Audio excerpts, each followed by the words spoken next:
அன்பு நண்பர்களுக்கு இனிய வணக்கம். இது ஆண்டின் பொதுக்காலம் 10ஆம் ஞாயிற்றுக்கிழமை.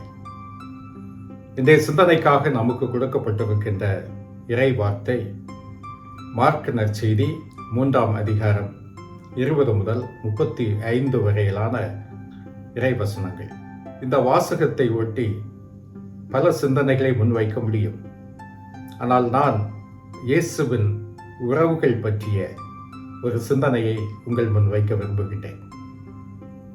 இந்த வாசகத்தின் முதல் பகுதியிலும் கடைசி பகுதியிலும் வருகின்ற வசனங்கள் இயேசுவுக்கும் இயேசுவுடைய குடும்பத்தாருக்கும் இயேசுவுடைய சகோதரர்களுக்கும் ஏதோ பிரச்சனை இருப்பதை போன்ற ஒரு தோற்றத்தை ஏற்படுத்துகின்றன. ஏனென்றால் அந்த நற்செய்தியின் கடைசி பகுதியிலே இயேசுவின் தாயும் சகோதரர்களும் வந்திருக்கின்றார்கள் என்ற செய்தி சொல்லப்படுகின்ற பொழுது இயேசு கேட்கின்ற ஒரு கேள்வி, யார் என் தாய், யார் என் சகோதரர்கள் என்று சொல்லிவிட்டு தன்னை சுற்றி அமர்ந்த அந்த மக்களை பார்த்து, இவர்கள்தான் என் தாய், என் சகோதரர்கள், என் சகோதரிகள் என்று ஆண்டவர் சொல்லுகிறார். குடும்ப உறவுகள் மீது இயேசுவுக்கு நம்பிக்கை இருக்கவில்லையா? இன்னொரு இடத்துல மத்தேயு நற்செய்தி 10ஆம் அதிகாரம் 34 முதல் 36 வரையிலான அந்த வசனங்களிலே, நான் சமாதானத்தை கொண்டு வரவில்லை, பிரிவினையே கொண்டு வந்தேன் என்று சொல்லுகின்றார். அதிலும் குடும்பத்திலே தந்தைக்கு எதிராக மகன், மகனுக்கு எதிராக தந்தை, தாய்க்கு எதிராக மகள், மகளுக்கு எதிராக தாய் என்று விரிவாக குடும்பத்திலே பிரிவினைகள் ஏற்படும் என்று ஆண்டவர் சொல்லுகின்றார். அப்படி என்றால் ஆண்டவர் இயேசு குடும்பம் என்ற உயர் விழுமியத்தை நம்பவில்லையா, ஏற்றுக்கொள்ளவில்லையா என்ற ஒரு கேள்வி இயல்பாக எழ வேண்டும். குடும்பம் என்றால் என்ன இயேசுவுக்கு? இந்த கேள்விக்கு பதில் தேடுவதுதான் என்னுடைய இந்த சிந்தனைகள் நோக்கம். முதலில் நற்செய்தியில் வருகின்ற இயேசுவின் சகோதரர்கள் சகோதரிகள் பற்றிய ஒரு புரிதலை நாம் நிச்சயமாக கொள்ள வேண்டும். மத்தேயு நற்செய்தியிலே 13ஆம் அதிகாரம் 55வது வசனத்தில் இயேசுவுக்கு 4 சகோதரர்கள் இருப்பதாக நாம் பார்க்கின்றோம். யாக்கோபு, யோசேப்பு, சீமோன், யூதா என அவர்கள் பெயரிட்டு அழைக்கப்படுகின்றார்கள். இன்னும் இயேசுவுக்கு சகோதரிகள் இருந்ததாகவும் அந்த நற்செய்தி பகுதியிலே நாம் பார்க்கின்றோம். ஆனால் பெயர்கள் குறிப்பிடப்படவில்லை. ஆனால் இயேசுவுக்கு சகோதரிகள் இருந்தார்கள் என்பதை மத்தேயு மற்றும் மார்க் 2 நற்செய்தியாளர்களும் நமக்கு சொல்லுகின்றார்கள். இந்த சகோதரர்கள் சகோதரிகள் என்பது ஒரு தாய் பெற்ற மக்களாக இருக்க வேண்டும் என்ற அவசியம் இல்லை. ஏனென்றால் எபிரேய வழக்கு சொல் அப்படித்தான். நம்முடைய பண்பாட்டிலும் சகோதரர்களின் பிள்ளைகள், சித்தப்பா பெரியப்பா பிள்ளைகள் தங்களை அண்ணன் தம்பி என்ற உறவினால் தான் அழைக்கின்றார்கள். எனவே இந்த சகோதர சகோதரிகள் என்பது இயேசுடைய கசின்ஸ் என்று நாம் சொல்கின்றோமே, அப்படிப்பட்டவர்கள் தான். ஆனால் அவர்கள் நெருக்கமானவர்கள், உறவு சொல்ல அவர்கள் தான் இருக்கின்றார்கள். எனவே அந்த உறவை விட்டுத்தள்ள முடியாது என்பதையும் நாம் புரிந்து கொள்ள வேண்டும். ஆனால் இயேசுவின் சகோதரர்களை பற்றி நற்செய்தியாளர்கள் சொல்லுகின்ற செய்தி, அவர்கள் இயேசுவின் மீது விசுவாசம் கொள்ளாதவர்களாக இருந்தார்கள். இன்றைய நற்செய்தியின் முதல் பகுதியிலே 21வது வசனத்தில் நாம் இதை பார்க்கின்றோம். அவருக்கு பேய் பிடித்து விட்டது என்று மக்கள் சொன்னார்கள். அவருக்கு மதிமயக்கம் ஏற்பட்டு விட்டது என்று சொன்ன போதெல்லாம் அதை நம்பிக்கொண்டு இயேசுவை இழுத்து கொண்டு போய் வீட்டில் அடைக்க வேண்டும் என்றுதான் இந்த சகோதரர்கள் கிளம்பி வருகின்றார்கள். இன்னொரு இடத்துல யோவான் நற்செய்தி 7ஆம் அதிகாரம் 1 முதல் 5 வரை உள்ள அந்த வசனங்கள், இயேசுவின் சகோதரர்களுக்கும் இயேசுவுக்கும் ஒரு உரையாடல் நடக்கின்றது. அது திருவிழா காலம். திருவிழாவுக்கு செல்வோம் என்று இயேசுவின் சகோதரர்கள் அழைக்கின்றார்கள். ஆனால் இயேசு போக விரும்பவில்லை. ஏனென்றால் அங்கே அவரை கொலை செய்ய தேடுகின்றார்கள் என்பது இயேசுவுக்கு தெரியும். எனவே தன்னுடைய பணி வாழ்வு முடிந்து விட்டதாக இயேசு நினைக்கவில்லை. எனவே அந்த நேரம் அங்கு சென்று மாட்டிக்கொள்வது சரியாக இருக்காது என்று நினைத்து இயேசு கலிலேயாவிலே நடமாடுகின்றார். யூதேயாவுக்கு அவர் செல்லவே இல்லை. அப்பொழுது இயேசுவின் சகோதரர்கள் சொல்லுகின்றார்கள், நீர் எருசலேமுக்கு செல்ல வேண்டும், அங்கு உமது வல்ல செயல்களை மக்கள் பார்த்தாதான் உம்மை நம்புவார்கள். அது மட்டுமல்ல, பொது வாழ்க்கையில் ஈடுபடுகின்ற எந்த மனிதரும் இப்படி தலைமறைவாக வாழ்வதில்லை என்று சொல்லுகின்றார்கள். இதில் ஒரு கிண்டல் இருப்பதை நாம் பார்க்கின்றோம். இதில் அந்த 5வது வசனம் மிக முக்கியமான ஒரு வசனம். யோவான் தெளிவாக சொல்லுகின்றார், ஏனெனில் இயேசுவின் சகோதரர்கள் கூட இயேசுவின் மீது நம்பிக்கை கொள்ளவில்லை என்று சொல்லுகின்றார். இரத்த உறவினால் ஏற்படுகின்ற குடும்பத்திலே உள்ள எல்லாருக்கும் ஒரே பார்வை இருக்க வேண்டும் என்ற அவசியம் இல்லை. ஒரே கருத்தை உடையவர்களாக இருக்க வேண்டும் என்ற அவசியம் இல்லை. எனவே இந்த குடும்பம், இரத்த உறவினால் ஏற்படுகின்ற இந்த குடும்பம், அதற்கு சில குறைபாடுகள் இருப்பதை ஆண்டவர் இயேசு சுட்டிக்காட்டுகின்றார். பொதுவாகவே நமக்கு தெரியும், இந்த உறவிலே தாய், தந்தை, சகோதரர்கள், சகோதரிகள் இவர்கள் யாரையும் நாம் விரும்பி கேட்டு பெற்றுக்கொண்டதில்லை. அது இயல்பாக நடந்த ஒன்று, இயற்கையில் நடந்த ஒன்று. ஆனால் இயேசு இந்த உறவுகளுக்கு மத்தியிலே இன்னொரு குடும்ப உறவை பற்றி பேசுகின்றார். இது இரத்த உறவினால் ஏற்பட்டது அல்ல, ஒரு லட்சியத்தினால் ஏற்படுகின்றது. இறையாட்சி என்ற லட்சியத்தினால் மலர்கின்ற இன்னொரு குடும்பம். இந்த குடும்பத்தில் உள்ளவர்கள் யார்? கடவுளுடைய வார்த்தையை ஏற்று அதை நிறைவேற்றுகின்றவர்கள். தந்தையின் திருவுளத்தை நிறைவேற்றுகின்றவர்களே என் தாயும் என் சகோதரர்களும் சகோதரிகளும் ஆவார்கள் என்று இயேசு இன்றைய நற்செய்தியிலே சொல்லுகின்றார்.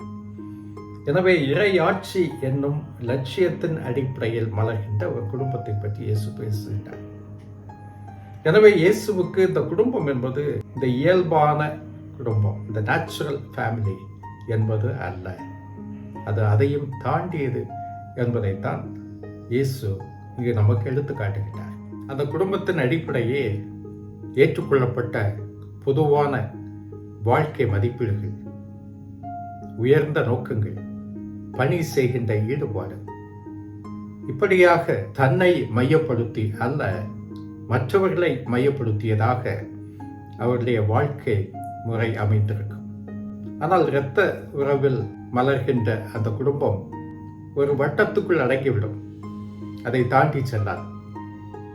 ஆனால் லட்சிய குடும்பம், குடும்பம், குலம், ஜாதி, மதம், இனம், மொழி இப்படி எல்லாவற்றையும் உடைத்து கொண்டு செல்லும், எல்லாவற்றையும் இணைத்து கொண்டு செல்லும். இன்றைக்கு குடும்பம் என்பது முக்கியத்துவம் வாய்ந்தது அல்ல என்று நம்மால் சொல்ல முடியாது. ஏனென்றால் மனிதன் மனிதராக வாழ்வதற்கு அது அவசியமாகின்றது. எனவேதான் குடும்பத்தை பற்றி பேசுகிறோம். ஆனால் இயேசு குடும்பத்தோடு முடிக்கவில்லை. குடும்பம் என்பதை அதற்கு அடுத்த நிலைக்கு கடந்து செல்வதற்காக. எனவே நம்முடைய பார்வைகள் எல்லாம் நம்முடைய குடும்பம், நம்முடைய மக்கள், நம்முடைய உறவுகள் என்று அங்கேயே முடித்து விடுகின்ற ஒரு நிலையை நாம் இங்கு பார்க்க முடியாது. இயேசுவின் பார்வை வித்தியாசமாக இருக்கின்றது. எனவே இயேசுவின் உறவுகள், இயேசுவின் சொந்தங்கள், இயேசுவினுடைய இரத்த உறவுகள் என்று சொல்லுகின்ற மனிதர்கள் கூட இயேசுவின் சீடர்களாக மாற வேண்டிய ஒரு அவசியம் இருந்தது. நான் முதலில் சொன்னது போல இயேசுவின் சொந்தங்கள், இயேசுவின் சகோதரர்கள் இயேசுவை ஏற்றுக்கொள்ளவில்லை, நம்பவில்லை. ஆனால் படிப்படியாக அவர்கள் இயேசுவிலே நம்பிக்கை கொள்ளுகின்றார்கள், இயேசுவை ஏற்றுக்கொள்ளுகின்றார்கள் என்பதைத்தான் நாம் இங்கு பார்க்கின்றோம். மத்தேயு மற்றும் மார்க் நற்செய்திகளிலே இயேசுவின் சகோதரர்களாக சொல்லப்படுகின்ற அந்த 4 பேர்களிலே முதல்வர் யாக்கோபு. இந்த யாக்கோபு ஆண்டவர் இயேசுவை ஏற்றுக்கொண்டு ஆண்டவர் இயேசுவின் சீடராகி எருசலேம் திருச்சபையின் தலைவராக மாறுகின்றார். இவர்தான் விவிலியத்திலே நாம் பார்க்கின்ற, புதிய ஏற்பாட்டிலே நாம் பார்க்கின்ற யாக்கோபு எழுதிய திருமுகத்தின் ஆசிரியர். செயலற்ற விசுவாசம் செத்த விசுவாசம் என்று ஆணித்தரமாக உரைத்த இந்த யாக்கோபு ஆண்டவர் இயேசுவின் சகோதரர். இவர் இயேசுவின் இரத்த உறவு என்ற அந்த வட்டத்தை உடைத்து கொண்டு இயேசுவின் லட்சிய உறவில் இணைந்தவர். இயேசுவின் தாய் மரியாவும் இயேசுவின் தாய் என்பதால் போற்றப்பட வேண்டும் என்பதை இயேசு விரும்பியிருக்கவில்லை என்றுதான் சொல்ல வேண்டும்.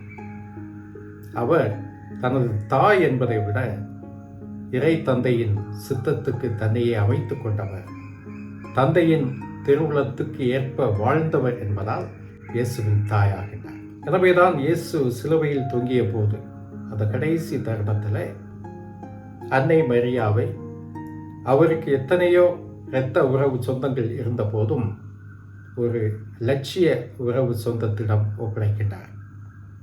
இங்கு தாய் மகன் என ஒரு புதிய குடும்பம் உருவாகின்றது. இந்த குடும்பம் இரத்த உறவின் அடிப்படையில் அமைந்தது அல்ல, லட்சிய உறவின் அடிப்படையில் அமைந்தது. அன்னை மரியாவை நாம் எப்படி பார்க்கின்றோம் என்றால், அவர் இயேசுவின் முதல் சீடர். ஆண்டவர் இயேசுவை ஏற்றுக்கொண்ட முதல் சீடர் அன்னை மரியா. அவர் இந்த லட்சிய குடும்பத்தின் தலைமகள், இந்த இயேசுவின் குடும்பத்தின் தாய். அப்படி என்றால் இன்று நாம் இந்த உலகத்திலே பார்க்கின்ற இரத்த உறவுகளினால் கட்டப்படுகின்ற அந்த குடும்பத்தை பற்றி என்ன சொல்லுவது? அது தேவையில்லை என்பதா? நிச்சயமாக தேவையில்லை என்று சொல்லவே முடியாது. ஏனென்றால் இந்த சமூகம், இந்த குடும்பம் என்ற கற்களினால் தான் கட்டப்படுகின்றது. எனவே இது நல்ல கல்லாக இல்லை என்றால் இதன் மேல் எழுகின்ற அந்த சமூகம் நிற்க முடியாது, நிலைக்க முடியாது. எனவே குடும்பம் என்பதுதான் சமூகத்தின் அடிப்படை என்பதில் எந்த மாற்று கருத்தும் இல்லை. குடும்பத்தை நேசிப்பது, குடும்பத்தை பேணி வளர்ப்பது எல்லாமே ஒரு நல்ல மனிதன் செய்ய வேண்டிய ஒரு கடமை. அது நல்ல மனிதனின் பண்பு. ஆனால் இயேசு நாம் நல்லவர்களாக மாற வேண்டும் என்று சொல்வதற்காக இந்த உலகுக்கு வரவில்லை. அதை சொல்வதற்கு ஞானிகளும் இறைவாக்கினர்களும் புனிதர்களும் இருக்கின்றார்கள். ஆனால் நாம் இறை மனிதர்களாக மாற வேண்டும் என்று நம்மை அழைத்து செல்வதற்கு, மனிதர்கள் என்ற நிலையிலிருந்து இறை மனிதர்கள் என்ற நிலைக்கு நம்மை அழைத்து செல்வதற்காகவே இறை மைந்தனாகிய இயேசு உலகுக்கு வருகின்றார். எனவே குடும்பங்கள் என்பது ஒரு அடிப்படையான நிலை. அதை தாண்டிய ஒரு நிலைதான் இயேசுவின் லட்சிய குடும்பம் என்ற நிலை. எனவே நான் உண்டு, என் குடும்பம் உண்டு, என் குடும்பமே என் உலகம், நான் மற்றவர்களை பற்றி கவலையே படமாட்டேன் என்று சொல்லி வாழ்கின்ற மனிதர்கள் நல்ல மனிதர்களாக இருக்கலாம், ஆனால் இயேசுவின் சீடர்களாக இருக்க முடியாது. எனவே நான் என்ற அந்த சின்ன வட்டத்தை தாண்டி, எனது குடும்பம் என்ற அந்த வட்டத்தையும் தாண்டி, எனது சொந்தம், எனது மக்கள், எனது இனம், எனது ஜாதி, எனது சமயம், இப்படி எல்லா வட்டங்களையும் தாண்டி இயேசுவின் லட்சிய உறவிலே நாம் இணைவோம். இறையாட்சி என்ற கனவை சுமந்து இயேசுவின் குடும்பமாவோம். நன்றி.